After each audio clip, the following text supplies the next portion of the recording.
नमस्कार, मैं शंभू कुमार सिंह और आप देख रहे हैं नेशनल दस्तक। वो तमाम बड़ी खबरें आज की जो इस बुलेटिन में आपको मिलेगा, और ये खबरें इस देश के लिए ज़रूरी है, इस देश के संविधान के लिए ज़रूरी है, इस देश के जवानों के लिए है, इस देश की सीमा की सुरक्षा के लिए है, और इस देश के उन तमाम नागरिकों के लिए है जिनको लाचार और बेबस बनाया जा रहा है। सोचिए, इस देश की मनुवादी मीडिया आपको पाकिस्तान की भुखमरी दिखा रही है, लेकिन इस देश में 80 करोड़ लोगों को 5 किलो अनाज पर गुजारा करना पड़ रहा है। ये खबर नहीं दिखाएगा। वो तमाम बड़ी खबरें जो जरूरी है वो मैं दिखा रहा हूँ। सोचिए, जाति जनगणना बिहार में हो रहा है। आप बताइए, इसके खिलाफ एक याचिका डाली गई है। याचिका डालने वाला किस जाति का होगा? नाम है उसका अखिलेश कुमार, लेकिन वो भूमिहार ब्राह्मण है। उसको क्या दिक्कत है जाति जनगणना से? वो क्यों नहीं चाहता है कि जातियाँ गिनी जाए? जाति बनाई आपने, जाति का मजा आपने लिया, जाति में सबसे टॉप पर बैठे हैं, तो गिन लेने दो भैया। दरअसल जाति जनगणना से उनको इसका डर है कि उनकी पोल खुल जाएगी कि इस देश के 95% लोगों की हकमारी किसने कर रखी है। कौन मीडिया में है, कौन जुडिशियरी में है, कौन कॉलेज यूनिवर्सिटी में है, कौन ब्यूरोक्रेसी में है, कौन हाई कोर्ट सुप्रीम कोर्ट में जज है, और कौन पैसा लेके भाग जाता है, ये भी पता चल जाएगा। इसलिए जाति जनगणना का विरोध या जाति आरक्षण का विरोध, SC ST OBC माइनॉरिटी का आरक्षण का विरोध वही लोग करते हैं। उनकी एक ही पहचान है, मनुवादी।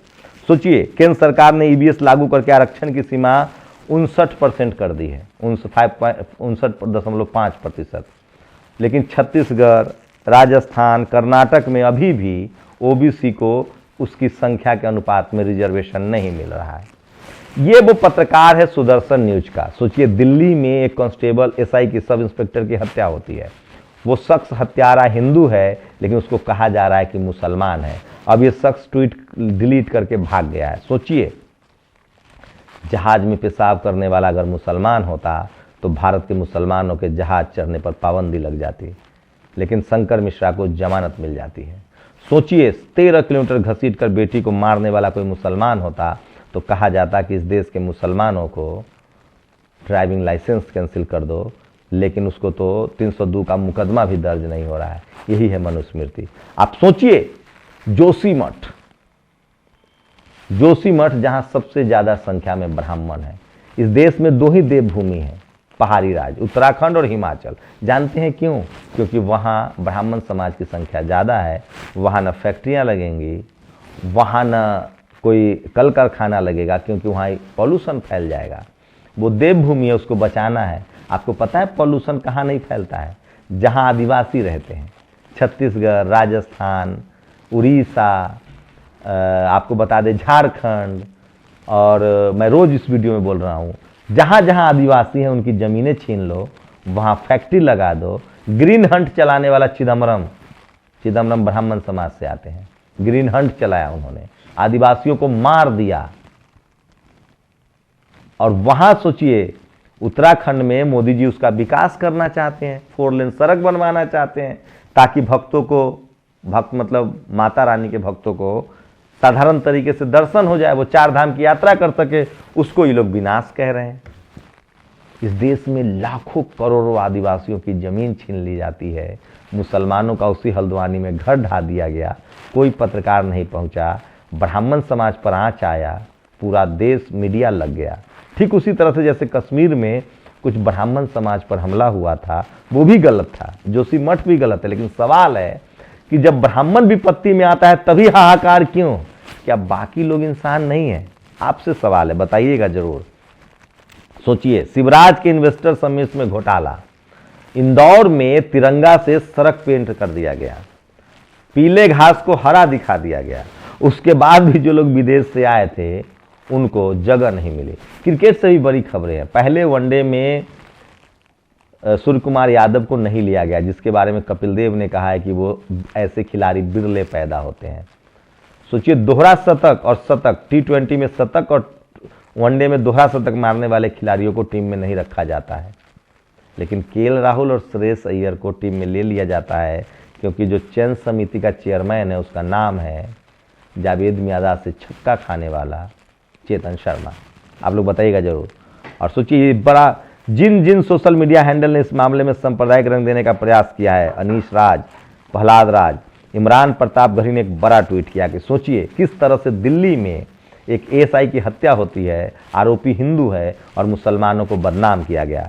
इमरान प्रतापगढ़ी ने कहा है कि इनके खिलाफ दिल्ली पुलिस को कार्रवाई करनी चाहिए। सोचिए, आम आदमी के पार्टी संजय सिंह, उनको 3 महीने की सजा हो गई है। बिजली कटौती के खिलाफ, महंगाई के खिलाफ वो आंदोलन कर रहे थे। सोचिए, वो राजपूत समाज से आते हैं, उनको सजा हो गई, 3 महीने की सजा, 1500 का जुर्माना। विजय माल्या भाई साहब करोड़ों लेके बैठा हुआ है। इस देश में सारे फैसले जाति के आधार पे होते हैं। अब राजपूत तो जज रहे नहीं हाई कोर्ट सुप्रीम कोर्ट में, इक्का दुक्का, इनका खामियाजा इनको भुगतना पड़ रहा है। सोचिए, हार्दिक पटेल को इसी तरह से सजा दी गई थी, जिग्नेश मेवानी को इसी तरह से सजा सुनाई गई थी। और सुप्रीम कोर्ट में एक भाई साहब अखिलेश कुमार, जो कि भूमिहार ब्राह्मण है, वो जातीय जनगणना के खिलाफ कोर्ट पहुंच गए। सवाल है कि जातीय जनगणना से सिर्फ ब्राह्मण समाज को ही दिक्कत क्यों है? उनका कौन सा राज खुल जाएगा? उनकी कौन सी चोरी पकड़ी जाएगी? आरक्षण के खिलाफ, जातीय जनगणना के खिलाफ वही क्यों है? अब तो उनको भी सुदामा कोटा मिल गया, इकोनॉमिक वीकर सेक्शन, आर्थिक आधार पर आरक्षण। खैर, आगे बढ़ते हैं। सिर्फ एक मैच में बल्ला नहीं चला तो हमेशा के लिए निकाल दिया। एक साव जी के लड़के हैं पृथ्वी शॉ, उनको भी एक मैच में नहीं खेलने पर बाहर निकाल दिया गया। और ये वीडियो देखिए, चंद्रशेखर रावण लगातार मध्य प्रदेश में रैली कर रहे हैं, रोड शो कर रहे हैं। राहुल गांधी से 3 गुना ज़्यादा भीड़ है। जब राहुल गांधी को नहीं दिखा रहा है भाई साहब मीडिया वाला, तो चंद्रशेखर रावण को कौन दिखाएगा? सोचिए, कभी बाबा साहब का दौर था तो मीडिया को वो कांग्रेस मीडिया कहते थे। अब जब से मनुवाद, ब्राह्मणवाद का एकमात्र अड्डा आरएसएस और बीजेपी है, तब से अब कांग्रेस को भी ये लोग नहीं दिखाते हैं। तो रावण को कौन दिखाएगा? तो नेशनल दस्तक की कोशिश होती है कि ऐसी तमाम पार्टियां जिनको टीवी अखबार नहीं दिखाता है, उनको हम दिखाएं। तो ये रावण का रोड शो है। और ये देखिए, ये द लल्लन पोस्ट ने भी खबर की है, जिस तरह से धार्मिक उन्माद। और यह है विवेक अग्निहोत्री, जाति से ब्राह्मण है, फिल्म डायरेक्टर हैं। द कश्मीर फाइल्स को लेकर उन्होंने झूठ बोला कि ऑस्कर के लिए लिस्ट कर लिया गया। सोचिए, कोई मुसलमान बोल देता तो पूरे मुसलमान को झूठा करार दिया जाता। क्या ब्राह्मण समाज इनका बायकॉट करेगा कि इतना फर्जी झूठ मत बोला करो यार? और मोहन भागवत ये कह रहे हैं कि मुसलमानों को डरने की जरूरत नहीं है, जैसे मोहन भागवत के पिताजी का देश है ये। इस देश में, इस देश की आज़ादी में सबके मिट्टी खून रंगे हैं। ये देश इस देश के हर नागरिक का है, लेकिन लगातार मोहन भागवत हिंदू मुस्लिम करते रहते हैं। ये मीडिया ट्रोलर से ज़्यादा कुछ नहीं, ये पत्रकार ट्रोलर से ज़्यादा कुछ नहीं है। इनको सर्टिफिकेट देने की आज़ादी कौन देता है? किसी कॉन्स्टिट्यूशनल पद पे है क्या? खैर, जातिगत जनगणना को असंवैधानिक बताने वाली याचिका सुप्रीम कोर्ट में दाखिल है। 13 को सुनवाई होगी, फिर बात करेंगे। और एक बड़ी अच्छी खबर है, दक्षिण भारत के फिल्मकारों का शानी नहीं है।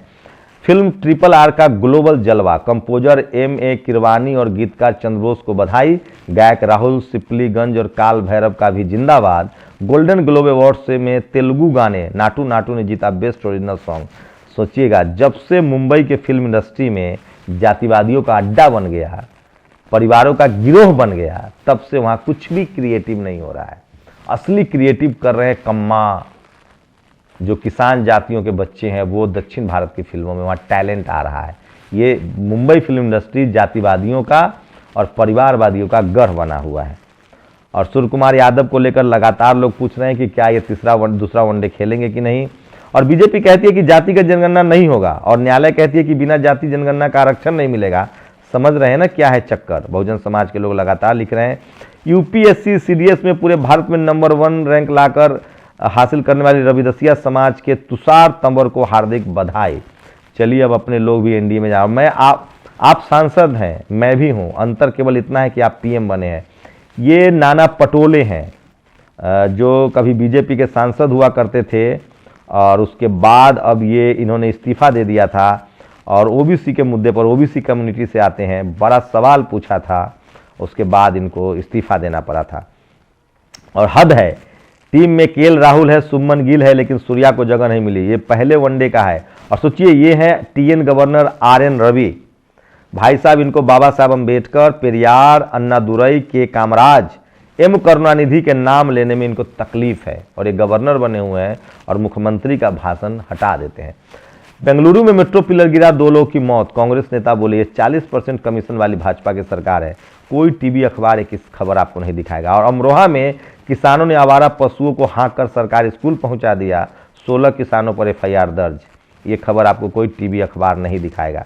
और large number of Indian diaspora barricade. सोचिए, कल तक जो लोग हाउडी मोदी, राउडी मोदी, मोदी मोदी कर रहे थे विदेश में, वो लोग भारत में आए। यहाँ की व्यवस्था देखने के बाद उनको लगता है कि कहाँ फंस गए हैं।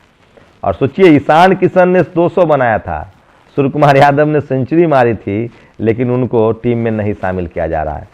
आखिरी मैच में दोहरा शतक लगाने वाले ईशान किशन टीम से बाहर हैं। सूर्य कुमार यादव देखते हैं दूसरा वनडे में खिलाते हैं कि नहीं, कल ही मैच है। और मिश्रा ने इससे ज्यादा तो अधिकारी को चाय पानी दे दिया होगा। EBS आरक्षण भारत का सबसे बड़ा स्कैम है, जिसमें सोचिए अंशुमान मिश्रा मिल गया देश का सबसे गरीब आदमी। अंशुमान मिश्रा जी की कुल मासिक आय 8 रुपये 75 पैसे, सालाना आय 105 रुपये। पैसे सही देकर गया था अधिकारी को और बोल गया था कम से कम की बना देना। विश्व का सबसे गरीब आदमी सुल्तानपुर में है। आप कल्पना कर सकते हैं, ये लोग कुछ भी किसी भी हद तक जा सकते हैं। लगातार इकोनॉमिक वीकर सेक्शन का जो कट ऑफ है वो शेड्यूल कास्ट के कट ऑफ से भी नीचे जा रहा है, और सारा इकोनॉमिक वीकर सेक्शन का जो आरक्षण है वो ब्राह्मण समाज के लोग खा रहे हैं। सूर्य कुमार जैसे खिलाड़ी सदी में एक बार पैदा होते हैं, कपिल ने कहा है। और दिलीप मंडल लिखते हैं कि अभी भी द्रोणाचार्य जैसे लोग बैठे हुए हैं। और ये तमाम सोशल मीडिया पर वायरल खबरें थी जो आपके लिए लेकर आया था। इसलिए मैं बार बार कहता हूं कि सोशल मीडिया ही सच्चा मीडिया है, सोशल मीडिया ही बहुजन मीडिया है। ये खबरें वो हैं जो इस देश का टीवी अखबार आपसे छुपाता है। और देखिए, हमको दोष मत दिखिएगा, हमने न जाति बनाई है, हम आपको फैक्ट बता रहे हैं। इस देश का हर टीवी अखबार जाति आधारित सर्वे करता है। SC किसको वोट दिया, ST किसको वोट दिया, OBC किसको देता है, ट्राइबल किसको देता है। हम सीधा सीधा बताते हैं कि कौन जाति के लोग किसको वोट कर रहे हैं। तकलीफ हमसे मत कीजिएगा, हम जातिवाद के बहुत खिलाफ हैं। बस हम ब्राह्मण मामलों के जानकार हैं, इसलिए हम बताते हैं, क्योंकि ब्राह्मण समाज का अग्रदूत है। वो जिधर जाएगा देश उधर ही जाएगा। तो आप लोग अपनी प्रतिक्रिया जरूर दीजिए। और सोचिए, त्रिपुरा में बढ़ी बीजेपी की मुश्किल, CPI ने कांग्रेस के अलावा इस संगठन को भी लिया साथ।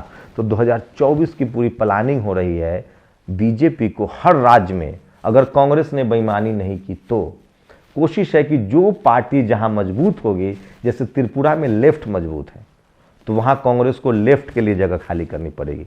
जैसे पश्चिम बंगाल में ममता बनर्जी मजबूत है तो लेफ्ट और कांग्रेस दोनों को ममता बनर्जी के लिए जगह छोड़नी होगी। उसी तरह से बिहार में RJD मजबूत है तो नीतीश कुमार खुद और कांग्रेस को कहेंगे कि RJD के लिए जगह छोड़िए। जैसे उड़ीसा में नवीन पटनायक मजबूत है तो कांग्रेस को कहा जाएगा कि आप नवीन पटनायक के लिए जगह छोड़िए। जैसे झारखंड में JMM मजबूत है तो कांग्रेस को कहा जाएगा कि आप JMM के लिए जगह छोड़िए। क्या कांग्रेस इसके लिए तैयार होगी? आप कल्पना कीजिए, राजस्थान में कांग्रेस मजबूत है तो सबको कहा जाएगा कि आप कांग्रेस के लिए जगह छोड़िए। छत्तीसगढ़ में कांग्रेस मजबूत है तो कांग्रेस के लिए जगह छोड़ी जाएगी। कर्नाटक में JDS और कांग्रेस का सीधा आधा 50-50 का मुकाबला होगा, क्योंकि वहां दोनों मजबूत हैं। यही रणनीति है 2024 की। और बीजेपी को लग रहा है कि जब उसके सामने नीतीश कुमार नाम का एक सीधा पिछड़ा वर्ग का कैंडिडेट है तो उसको समझ में नहीं आ रहा है कि क्या करे। इसलिए सबसे बड़ा कार्ड होगा हिंदू कार्ड। क्या कांग्रेस के पास इसकी कार्ड है? फिलहाल कांग्रेस नेता राहुल गांधी को लग रहा है कि अगर वो हिंदू से बड़े कट्टर हिंदू दिखेंगे तो शायद धर्म वाला उनको वोट मिल जाए। क्या लगता है आप लोगों को, राहुल गांधी जितना जनेऊ दिखा ले, जितना मंदिर चले जाएं, क्या हिंदू उनको वोट करेगा जो धर्म के नाम पर वोट करता है? मेरी राय है नहीं। अभी भी कांग्रेस को social justice, SC ST OBC minority के लोग ही वोट कर रहे हैं। नेता भले वहां ज्यादातर सवर्ण ब्राह्मण समाज से हैं। आप लोग अपनी प्रतिक्रिया जरूर दीजिए। शुक्रिया। नेशनल दस्तक की आपसे गुजारिश है कि अगर इसको बचाना चाहते हैं तो नेशनल दस्तक को सब्सक्राइब करने के लिए रेड कलर के सब्सक्राइब बटन को दबाएं, फिर बेल आइकन की घंटी दबाएं। नेशनल दस्तक को बचाने के लिए बहुत जरूरी है कि हर खबर को शेयर करें, लाइक करें, कमेंट जरूर करें।